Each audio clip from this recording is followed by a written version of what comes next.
What is your motivation for sustainable production and sustainable steel? In my case, definitely it's my family and my kids who I take care of a lot.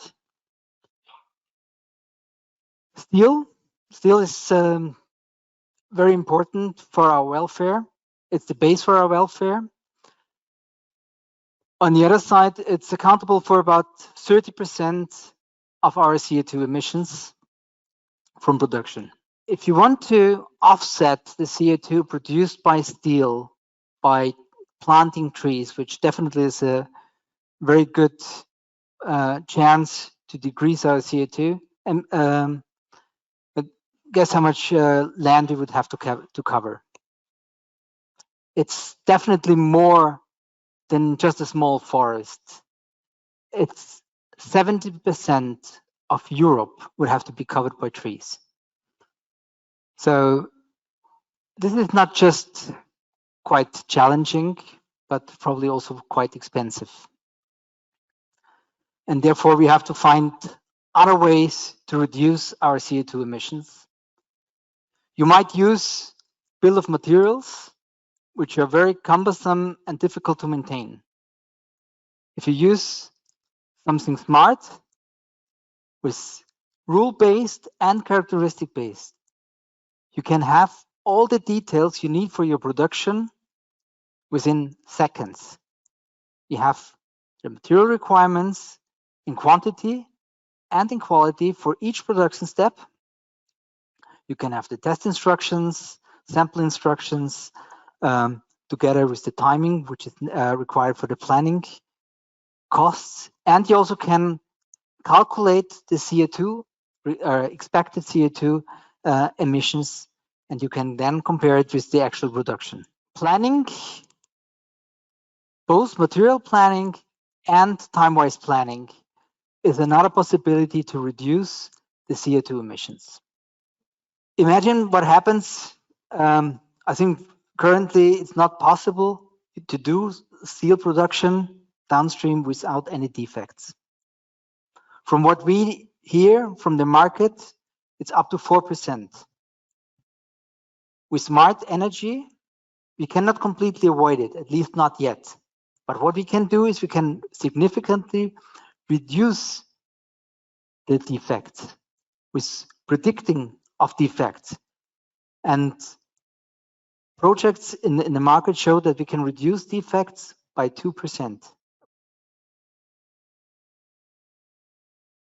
Let's start with a small view on the target, which is kind of moving. It's a moving target, but nevertheless, this is what we have now.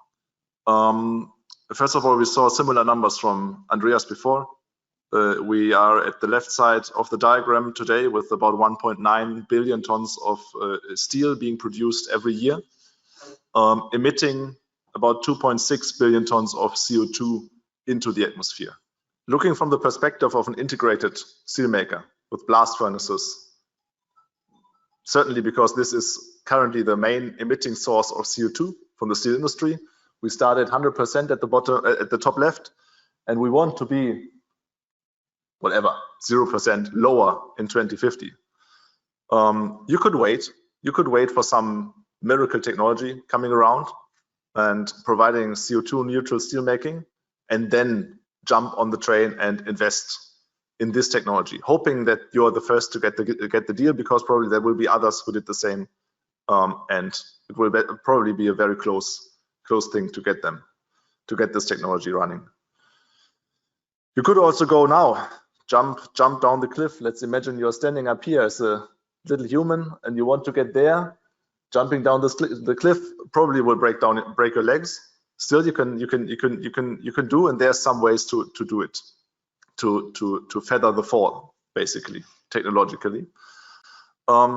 We would definitely propose building a stairwell, going stepwise, in order to make sure that the operations stay economically viable across the whole, or along the whole decarbonization pathway. Just want to get my numbers correct. When you're saying that in the intermediary process where you're using this smelting option, you have approximately 140 kg of CO2 per ton of liquid steel, whereas if you go into the DRI point, it's between 10 to 40. Let's assume 40 for the time being. Now that's 100 kg per ton. I mean, we are all looking from a net zero point of view, and in a net zero, I mean, I'm always a bit skeptical about this short time period when we have to achieve the so-called net zero in steel. 25 years is too less to go down that curve. So people who are going to invest into this particular intermediary technology, I mean, what do you think is their path for the net zero? I mean, blast furnace, I understand you're trying, you're developing something. DRI, known process. Now this intermediary setup, how exactly do you have an idea that they will be able to achieve net zero? They have reduced 40% from the current BF level. Great, good job. But what about the next step? The next 60% is going to be very difficult for, in my view, to understand. And believe me, please don't give me CCUS as an answer. I'm not a big fan of CCUS. Also not a preferred way of mine. I love immediately first physical carbon reductions and then look for CCS in the end.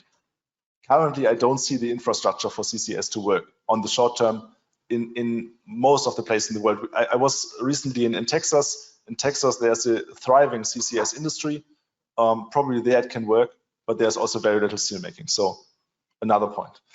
How do we see the pathway? I mean, the viability of all these routes depends on political intervention. So if there's no pressure coming from anywhere, from the off-takers, from the government, then no one would change, because obviously the most environmental or the most economically way to produce steel is the way we produce it in the past decades. So we have to go a bit with these increasing pressure. I guess we are very active in both markets, and it's more like, or a little bit like a wave, so that you can see that one time the Europeans are a little bit ahead, one time the Americans are a little bit ahead, but it's not like that the one is going far in the front and the other is just trying to catch up. It's more like they're on a similar level.